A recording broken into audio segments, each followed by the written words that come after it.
Hi everyone, welcome to One Little Spice. This is our first vlog.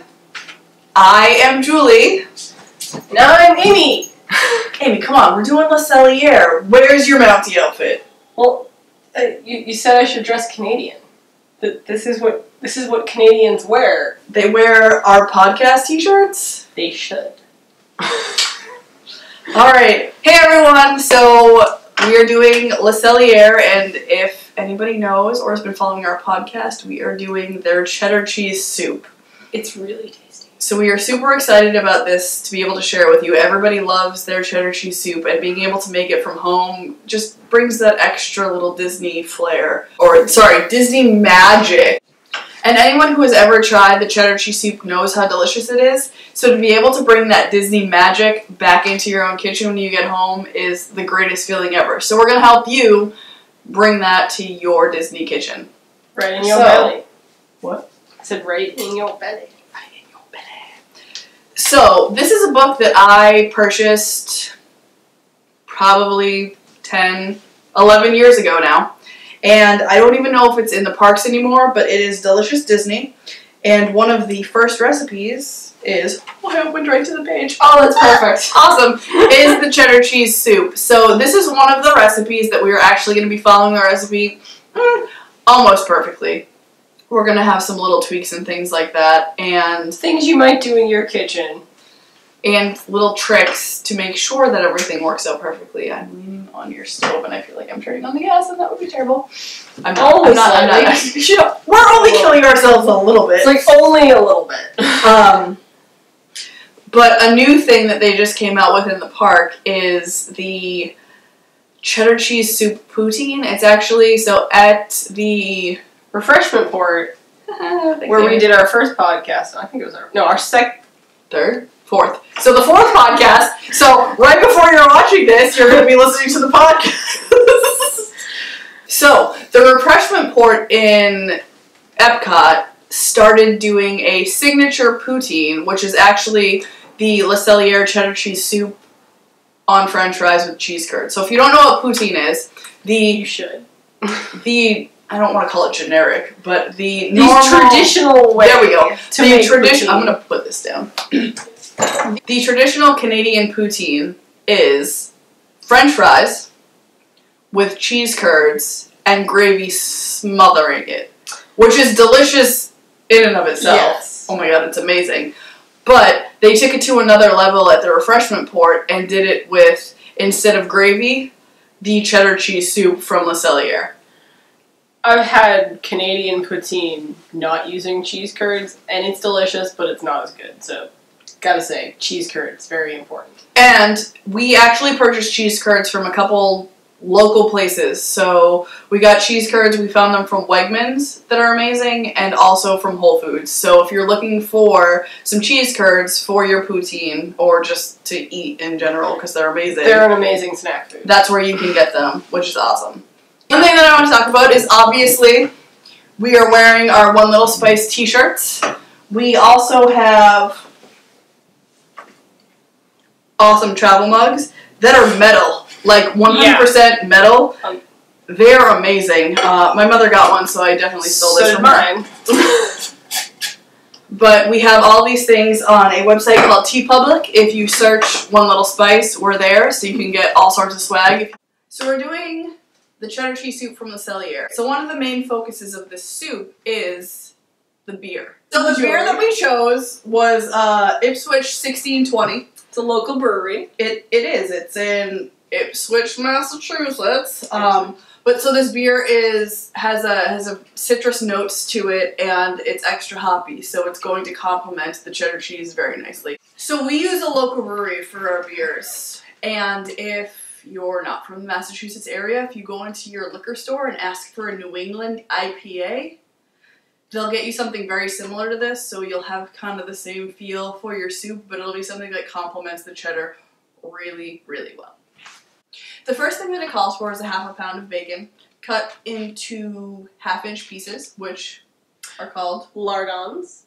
It's fancy, so fancy. It's French, it's accurate, you don't have to call it that, but we will. Excellent. So what we're going to do is we're going to start by frying up those in our saucepan to get them nice and caramelized, because that's one of the very important flavor profiles of this soup.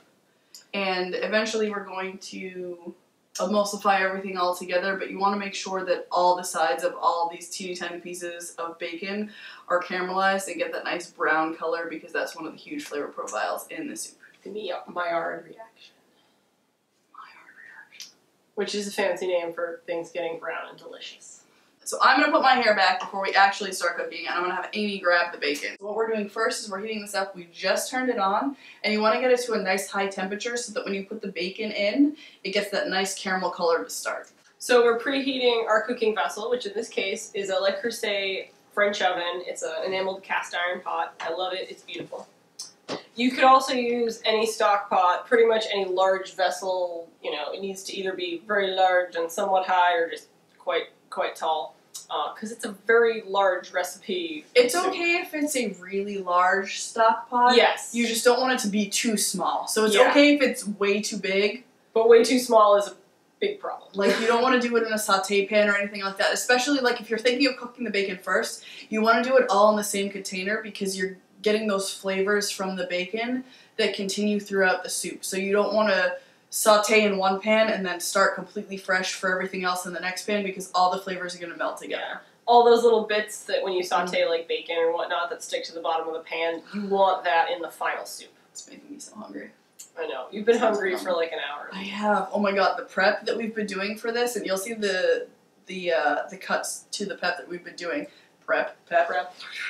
You'll see the cuts to the prep that we've been doing for this, but oh my god, this flavor and the smells of this already smells like the cheddar cheese soup, and we haven't even started cooking. Yeah. So I wish that you could, I wish that this was like 4D, and that you could smell what we're cooking right now, because even right now, our kitchen just smells amazing. Yes. So do we think it's hot enough now? So you can start by testing one piece of the bacon cut up. Yeah. I'm not sticking my hand on the bottom. I'm sticking it like a good 2 inches above to feel the heat. Yeah, so you can get a feel for if it's warm enough at that point. But if you put one piece of bacon in and it starts to sizzle, that's when you know you have the right temperature. That's a good sizzle. That's a good sizzle. We're going to put the rest in. And so that's what you want to hear. You want to hear that nice sizzle of the pan. And now we're going to put the rest of them in. Sizzle gets much louder. Yeah, because I'm sure that's all you could hear right now. But this is, you wanna let it sit a little bit, because you want it to get that color, but you don't want to sit it too much that it gets stuck to the bottom. It'll start to move once it's cooked enough, because the proteins will release from the pan. Wash your bacony hands. So shout out to Swish and Flick. We are using our Ravenclaw spatula. Did you like that I had to look at you to think about that? So it's initially, like Julie said, going to stick, and then it's going to release. It's probably going to release, well, it's going to release from the pan, and then the, a lot of moisture, mostly oil, of course, is going to be released as well, so just be prepared for that. You want all the fat from the bacon, because it's going to flavor the soup. Technically, I believe what we're calling is rendering the fat out of the little bits of bacon, the lardons. Oh my god. You need to smell this kitchen right now. The smell of the bacon right now is killing me. Stop taunting so while you're watching this vlog, you need to be cooking bacon so that you understand what's happening right now. I would just like to say shout out to Sarah from Swish and Flick. I know that you love sausages, but if you could smell the bacon in this kitchen...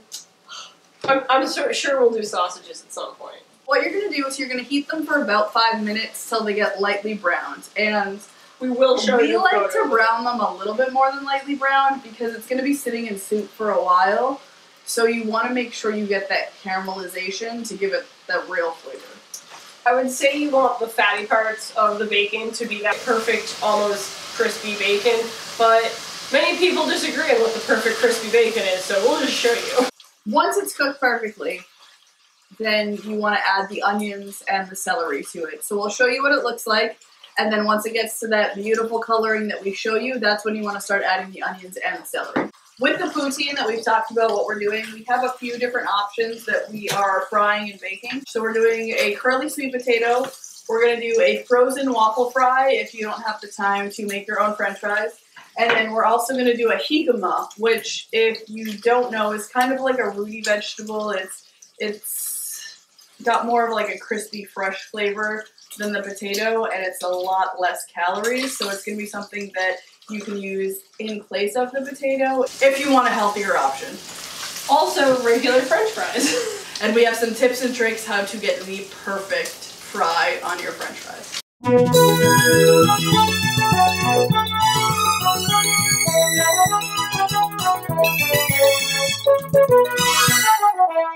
So, we're not quite there yet, we're really close, but the bacon... But you can see the color of the bacon has changed drastically, and you get those bubbles because it's doing what it's supposed to do. Don't be freaked out that it's super frothy. But that is absolutely what it's supposed to be doing right now, and, hashtag Ravenclaw. But yeah, so the bacon is getting very close to where it should be, and then very shortly we're going to be adding the onion and the celery. So you'll see like the browning on the pan itself, that's the little bits sticking to it that we were talking about earlier that we want. We want that in the soup, so you want to do the bacon in the same pan that you do all the rest of the soup. And don't be afraid that your pan is getting a little colored. When we deglaze the pan with all the liquids that we're adding, all those yummy deliciousness that's been stuck to the side of the pan is going to end up in our soup, and that's what you're looking for. So I think we're almost at the right spot. So we're going to add the celery now. And that was 3 stalks of celery cut into 1/4-inch cubes. And then the amount of onion that we have is way more than we need. It's 1 medium-sized onion, so I'm kind of just going to eyeball this.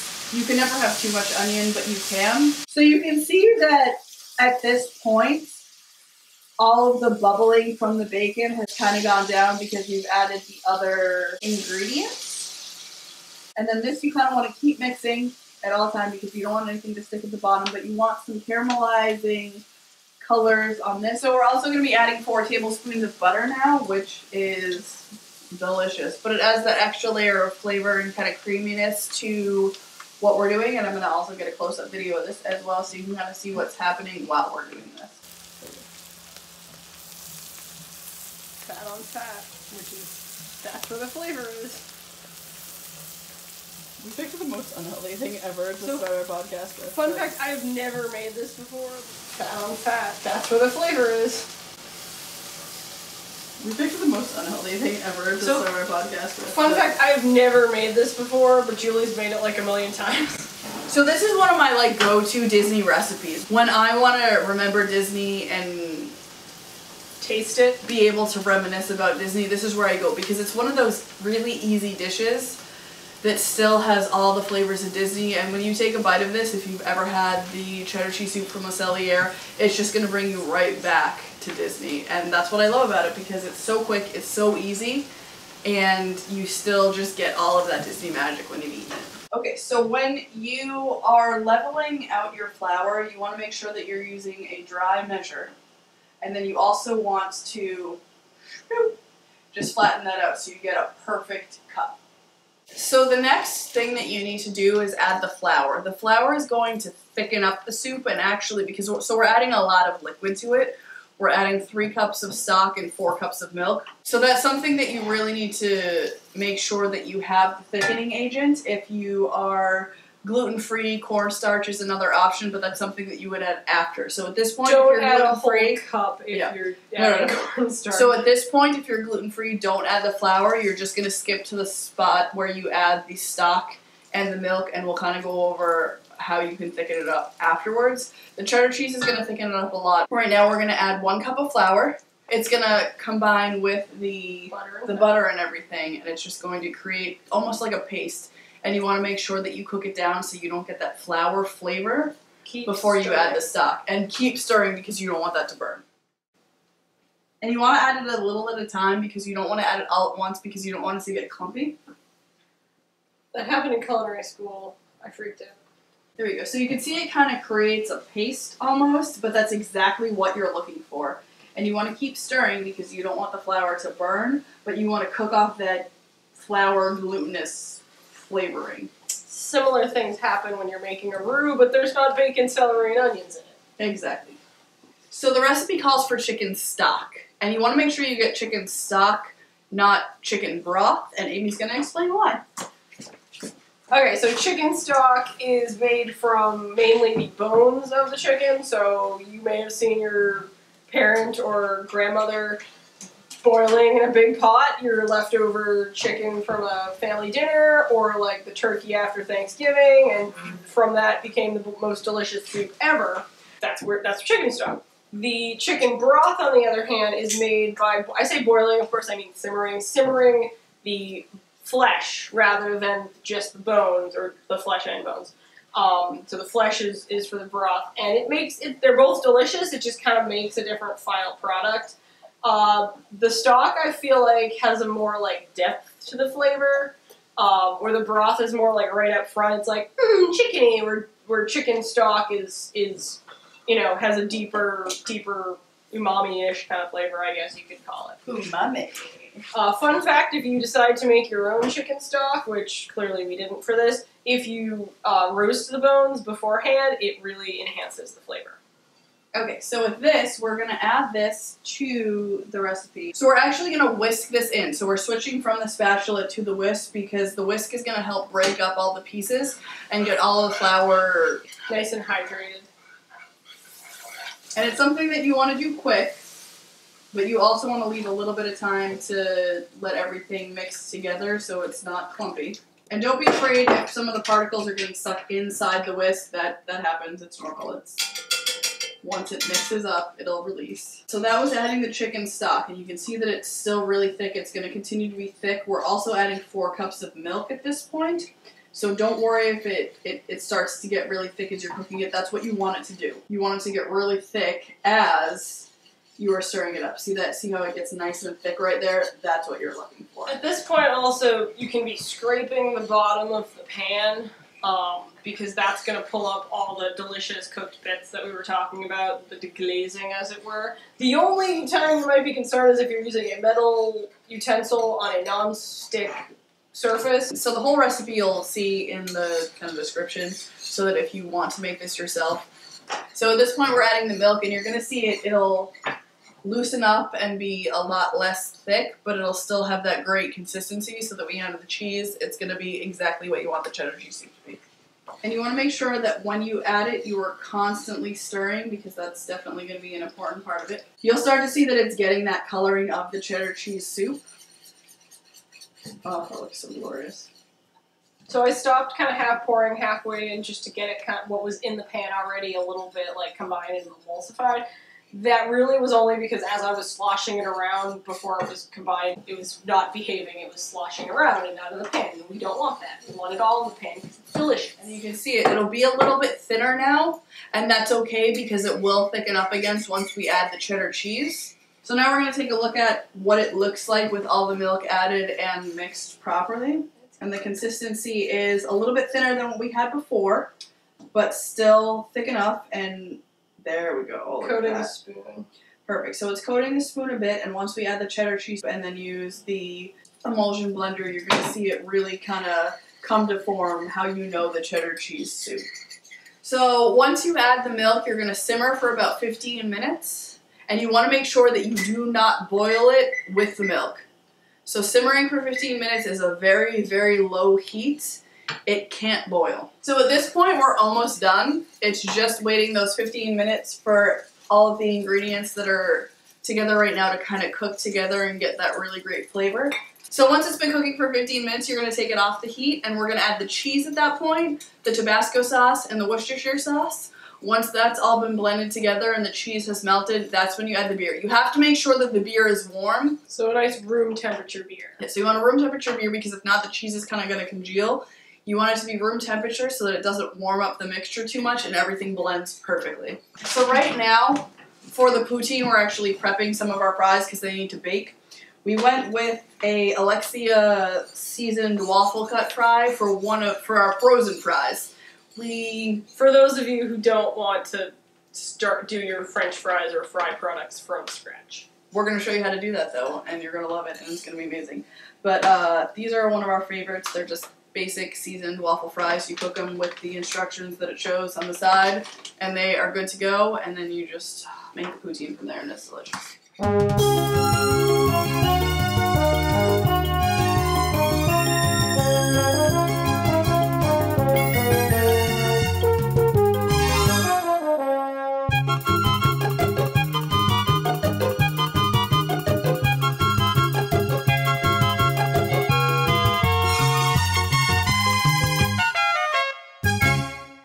So we've patiently waited our 15 minutes, and the timer is about to go off in 4, 3, 2, 1. Counts out the last second a little extra. It is a little extra. So at this point now we're going to take it off the heat, add the cheddar cheese, the Tabasco sauce, the Worcestershire sauce, and then eventually the beer. Yes. Don't forget to turn the stove off, because otherwise there can be problems. Yeah, don't set your house on fire. So we are going to add the cheese. And you want to make sure that you're stirring because this is the point in time that the mixture is still really hot. We're going to get that cheese to melt. So we shredded our own cheddar cheese. What you can also do is just buy shredded cheese, but just note that the shredded cheese that you purchase has flour and like gluten in it so that it keeps it from sticking in the package. So this way you're going to get a much more velvety. Yeah. It'll still probably come out really good, but fun fact, if you're ever trying to make like a cheese dip or a fondue, don't get the shredded cheese. Never use flour for fondue. Yeah, never use flour for fondue because it will cause problems. But it looks so beautiful in my Le Creuset pot. It does. So it says to use a tablespoon of Tabasco sauce and a tablespoon of Worcestershire sauce. We kind of eyeball it because we've been doing this for a really long time, so we don't really need to measure it out.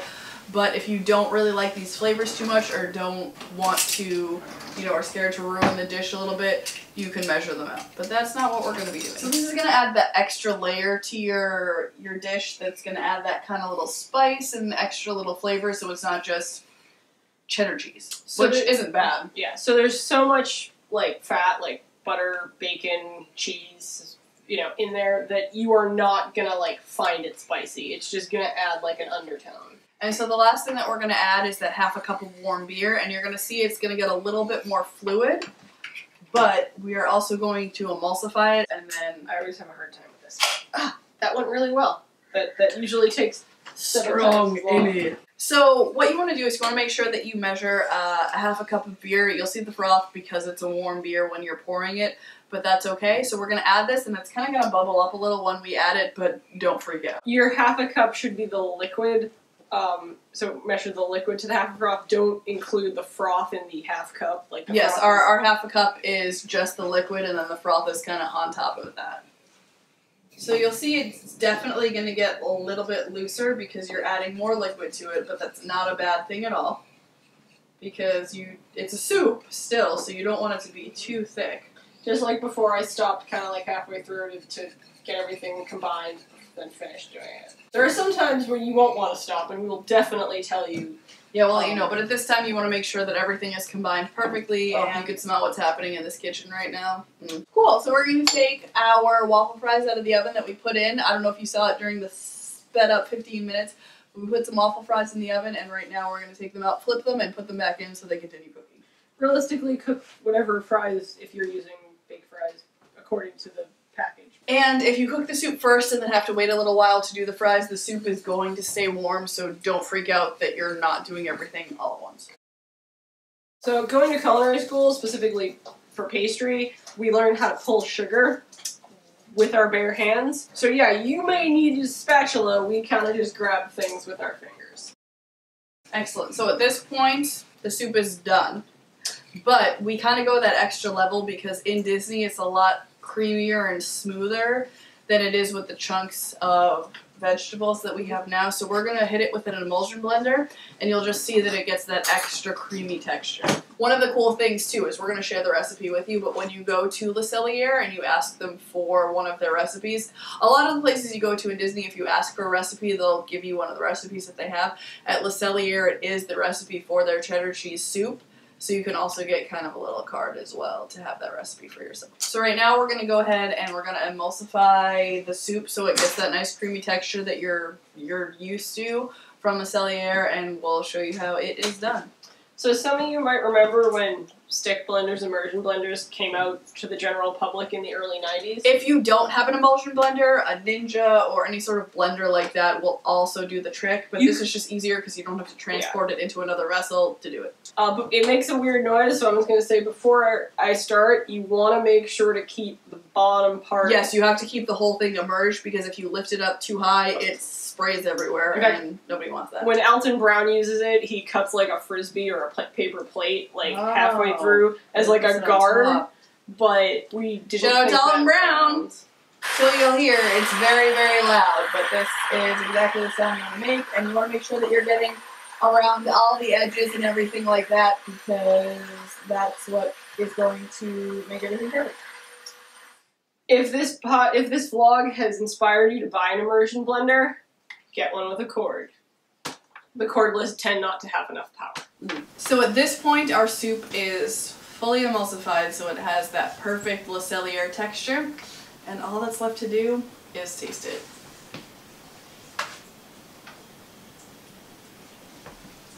I'm gonna make the face to the camera this time. And so, at this point, if you need to add a little more Tabasco or you want a little extra kick or Worcestershire, now would be the time to add it. So I'm actually part Canadian, and I can say every single one of my Canadian relatives would love this. And even if you feel like the beer flavor isn't enough, you can also add a little bit more of that.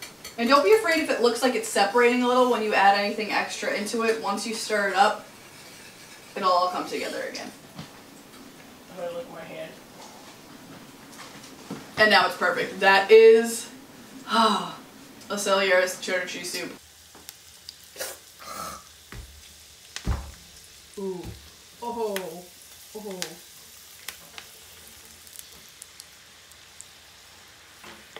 Can we just talk about how I didn't swear? See it? Get just that. Oops. Super fail. Okay, we're done. We could go. Okay.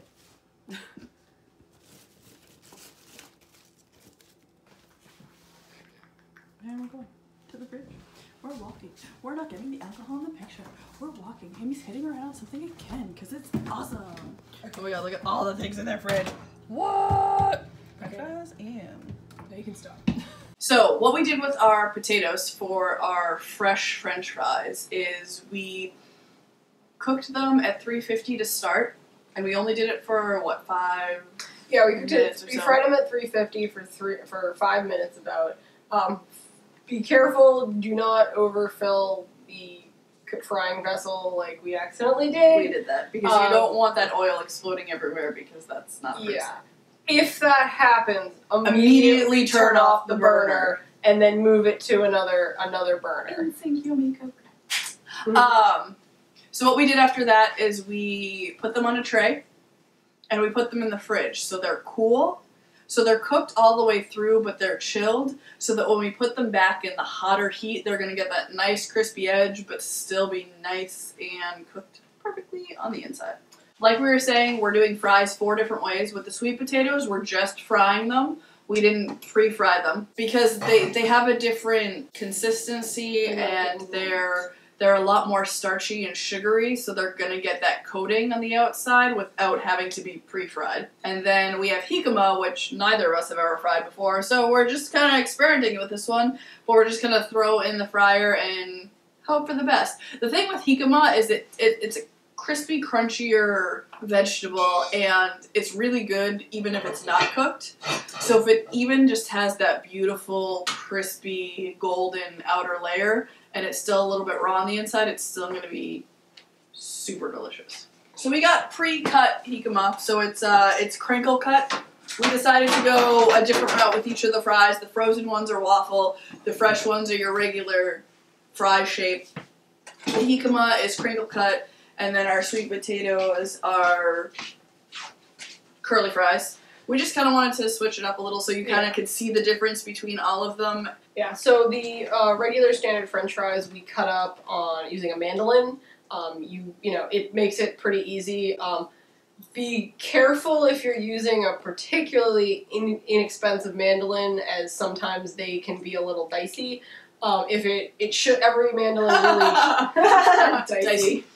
Every mandolin should come with a hand guard. Let me grab it real quick. It's a hand guard. It has little spikes here. And if you don't have a mandolin, obviously just cutting potatoes till they look like fry shapes, totally acceptable as well. Yep. So this is the jicama. So we're just kind of cooking it. At this point, you want to make sure that it gets browned, and you want to make sure that it's cooked enough on the inside. So I would probably say about 5 minutes.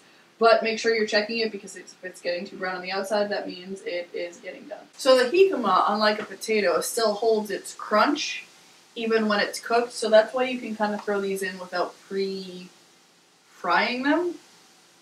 And even though they may feel a little like welty, when you bite into them, they still have that great crunch. Yeah, like, they're not French fries, they're jicama fries. They're just an alternative. Yeah, it's a little bit healthier, it's a little less starchy, and you get that kind of crisp, fresher vegetable taste from them. So now the jicama is all done cooking, and the next thing that we're going to put in is the sweet potatoes. Again, make sure that you're kind of putting them in slowly so the oil doesn't boil over. We actually are more at like 425 this time. Well, we did the jicama more at 350. Yeah, the jicama has a stronger consistency, so the fact that it cooked longer, it still has a crispy consistency. Sweet potatoes tend to cook and get really caramelized and really mushy, so cooking them at the higher temperature is kind of going to flash that and keep that gooiness inside while still getting it caramelized outside. And so with curly fries, you kind of want to put them in individually, because otherwise they're all going to stick together. So if you could see how Amy's kind of very carefully putting them in individually. Because you may have noticed in that first one that I got 425-degree oil with them. So the sweet potatoes will cook a little faster than the jicama. Again, when you're cooking, you're only going to be cooking one type of fry. Pick which one you like more. But the sweet potatoes will cook faster than the jicama. The jicama definitely takes the longest. The potatoes, if you want to do it right, pre-fry, refrigerate, fry again, and then there is no issue if you just want to take the easy route and do some fries in the oven that are previously frozen. It's still going to come out amazing, don't you worry. We are now going to do our fries. They are going to be fried for the last time, but they were already pre-fried and stuck in the refrigerator to cool them off. And now we are putting them back in the fryer, and they're going to get that nice crispy shell. So the second fry of the potato chips is going to go very fast. Like we just put them in, and they are already perfect. So we're already ready to take them out. Now these fries, as you can see, are this perfect golden brown on the outside, and oh, I wish you could hear that noise. And you can just see on the inside that it's just, so fluffy and delicious. These are going to be amazing. Alright, so now that we've finished frying all of our potatoes, which will be one in your case, the oil is done. We're going to put the cover back onto it and let it cool. It's something that you never want to pour into a sink that has anything to do with water when it's at that hot temperature. Once it's cooled off to a very, very cool temperature, that's when you can kind of dispose of it. My parents usually do it into a toilet. You can also put it back into the container and dispose of it that way. So there's a couple different ways to do it. You never want to pour it down the sink. And you want to let it completely cool no matter what you do with it. So now the last part that we are going to is plating. So I'm going to get a close-up video of the plating so that you guys can see, because it's just really the coolest part. So we're going to use the cheese curds. So cheese curds, we talked about it earlier in the video. We got some from Wegmans, we got some from Whole Foods. They're just insanely delicious, and this is what makes a poutine so magical. So if you live in like the Midwest near Wisconsin, you won't need any of this explanation because you already know how cheese curds are good. And I bit one earlier, and yes, it was squeaky. And that's what you're looking for with cheese curds. So that is what we're going to do now. So you just kind of take a handful of the fries, make them look beautiful, and then you throw some cheese curds, and it doesn't matter where the cheese curds go, how big they are, how small they are. And so from here we have the cheese curds, and then the next thing to do is add a beautiful ladle of this cheddar cheese soup onto the top. Alright, so you don't need too much, but you want enough so you get the flavor. And so it's basically like pouring gravy over it, and that is exactly the look that you want. And the cheese soup is going to help to melt the cheese curds down a bit, and that is exactly what you want it to do. Alright, so as you can see, we have made the sweet potato curly fries, the frozen regular waffle fries, the jicama fries, and the homemade french fries, and then the center of it all is just that beautiful cheddar cheese soup by itself. And then Figment made an appearance. Alright, so I hope you enjoyed our first vlog talking about the cheddar cheese soup from Cellier and going over the different types of poutine. I hope you had a lot of fun here with us and learned a lot. And we had a lot of fun. We did. And we are so excited that you got to share this with us. Make sure you check us out on Podbean, onelittlespice.podbean.com, on Facebook at One Little Spice, Twitter at One Little Spice, Instagram at one_little_spice. And then we also, if you would like to grab t-shirts or any of the other awesome swag that we have, I don't know where that went, we have a mug, we have some stickers, we have notebooks, things like that. Please check us out on TeePublic, just search One Little Spice and we will pop up right there. Thank you so much for all your support. We hope you had an awesome time. Leave comments in the comment section, comment on it on our Facebook group page, and we'd love to hear anything you have to say. And just remember, every recipe starts with one little spice.